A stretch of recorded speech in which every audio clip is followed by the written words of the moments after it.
She is live tonight in Roswell, New Mexico, where UFO enthusiasts are converging in that city this time of year, the big conference. I see you outside the hangar, Nancy. I texted you earlier. I actually am jealous of this assignment. I have always wondered what it's really like there in Roswell, New Mexico, because you hear so much about it, and then you're there for the festival. Fill us in. How is it there tonight? The vibe here is unmatched. This is the highlight of the year for Roswell, the annual UFO festival. It kicks off tomorrow, and soon you will hear how this hangar ties in. The festival always means millions of dollars in revenue from thousands of visitors, and many of the humans converging on Roswell this weekend are believers. We want to make sure that they know whose side we're on, so that explains it. So you come in peace? Yeah, we come in peace, yeah, for sure. This year, the usual fun of Roswell's UFO festival seems to include far more believers than ever. I really do believe that these aliens can actually live up in the skies, and I do believe that they do come down. UFO Festival 2023 includes new topics for serious discussions of UFOs and aliens, all in the wake of claims by Pentagon whistleblower Dave Grush, who told NewsNation exclusively of secret government retrieval programs. These are retrieving non-human origin technical vehicles, call it spacecraft if you will, non-human, exotic origin vehicles that have either landed or crashed. For decades, Roswell has been an epicenter for so-called UFOologists, a community that has grown since the 1947 Roswell incident.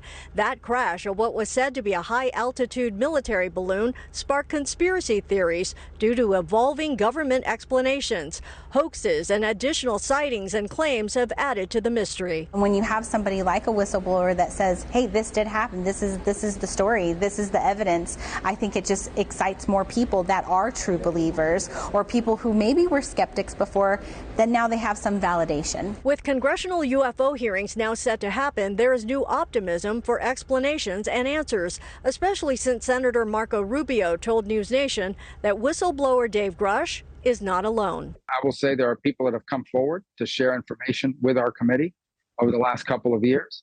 I would imagine some of them are potentially some of the same people that perhaps he's referring to.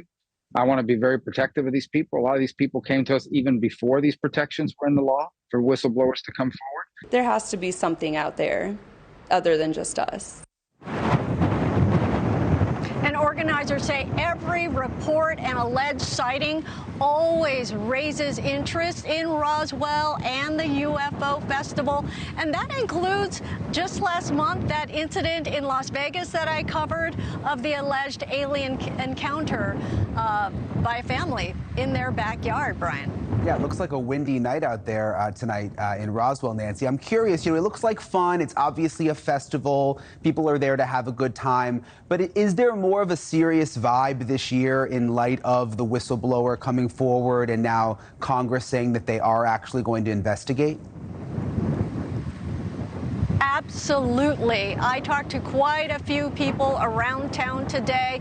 Many of them kind of conveyed a sense of vindication, kind of like, I knew it. I mean, that they've always been believers, and they've always thought that there's something that's being covered up that we're not being told about. So yes, the majority of people I talked to, in fact, all of the people I talked to today, are believers, and they believe that there's been a major cover-up. I've always wondered, is everything UFO themed there? Because I know when you drive into town, there's that big UFO on the sign.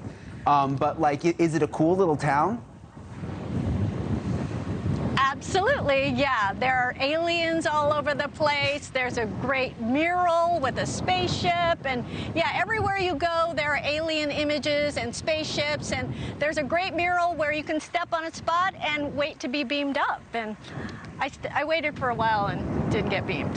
Yeah, and look, I get that it's fun. It's a festival, Nancy, but obviously there are some serious allegations right now, and it's become a very serious matter in the last month or so. Nancy Loo, thank you so much. We appreciate your report tonight. Thank you for watching. Go to newsnationnow.com to find NewsNation on your television provider, and don't forget to click the red subscribe button below to get more of NewsNation's fact-driven, unbiased coverage.